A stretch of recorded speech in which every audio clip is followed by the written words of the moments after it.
द्रौपदी महाभारत का वह किरदार है जिसके बिना महाभारत की कल्पना भी नहीं की जा सकती है। महाभारत का युद्ध भले ही पांडवों ने जीता था, लेकिन युद्ध को जीतने की प्रेरणा द्रौपदी थी। द्रौपदी वह ज्वाला थी जिसने अपनी मर्यादा और सम्मान की प्राप्ति के लिए कौरवों के खून से कुरुक्षेत्र के मैदान की प्यास बुझाई। द्रौपदी महाभारत युद्ध के बाद भारतवर्ष की महारानी बनी, लेकिन द्रौपदी का जीवन और अंत ऐसे रास्तों से गुजरता है जिन्हें जानकर हर कोई हैरान रह जाता है। द्रौपदी के 7 रहस्य इस प्रकार हैं।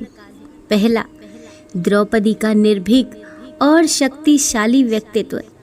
अपने जीवन में द्रौपदी ने ना ही किसी से कभी भी हार मानी और ना ही वह कभी किसी से डरी।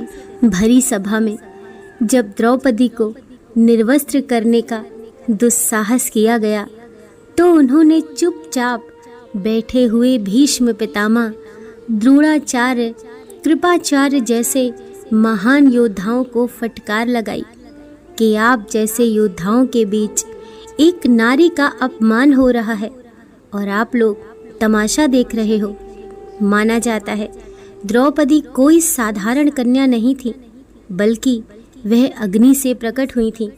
दूसरा, द्रौपदी को प्राप्त था ऐसा वरदान। धार्मिक कथाओं में द्रौपदी को दिव्य कन्या बताया गया है। द्रौपदी का जन्म सामान्य तरीकों से ना होकर हवन कुंड की अग्नि से हुआ था। द्रौपदी को आजीवन कुंवारी रहने का भी वरदान प्राप्त था। इस वरदान के कारण ही द्रौपदी अपने सभी पतियों के साथ समान व्यवहार कर पाती थी। सभी पतियों के साथ पत्नी धर्म को निभाते हुए भी द्रौपदी हमेशा कुंवारी रहती थी।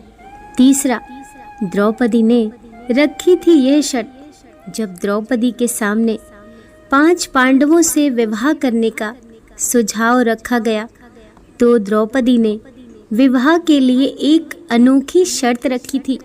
द्रौपदी ने सीधे तौर पर कह दिया था कि वह इस विवाह के लिए तैयार तो हैं, लेकिन वह अपने गृहस्थ जीवन का रहस्य किसी और महिला के साथ साझा नहीं करेंगी।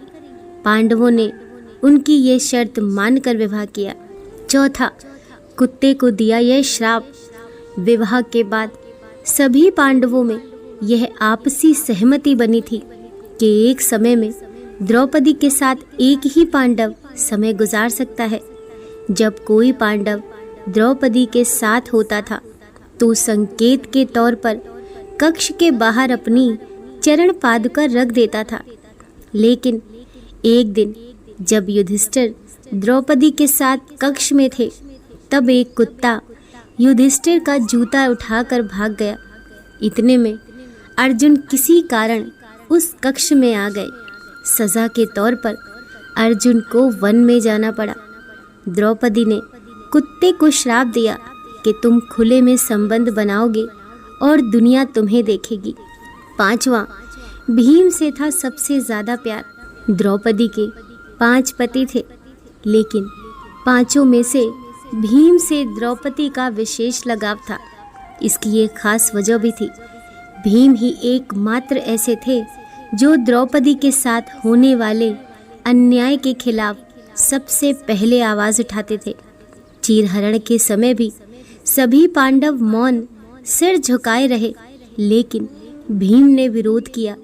दुशासन वध के लिए प्रतिज्ञा भी भीम ने ली थी और द्रौपदी के प्रण को भी पूरा भीम ने ही किया था। छठा, शरीर त्यागने से पहले द्रौपदी ने भीम से ऐसा कहा था।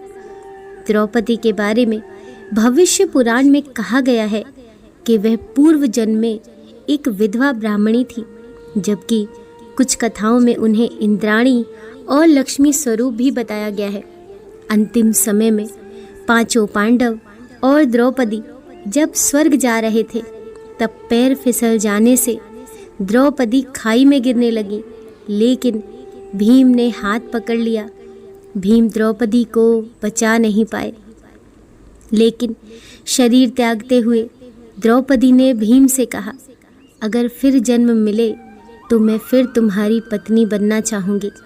7वां, भगवान श्री कृष्ण ही उनके सच्चे दोस्त थे। द्रौपदी भगवान कृष्ण को ही अपना सच्चा सखा, साथी और भ्राता मानती थी। वही एक थे जो संकट के वक्त में द्रौपदी के साथ खड़े थे।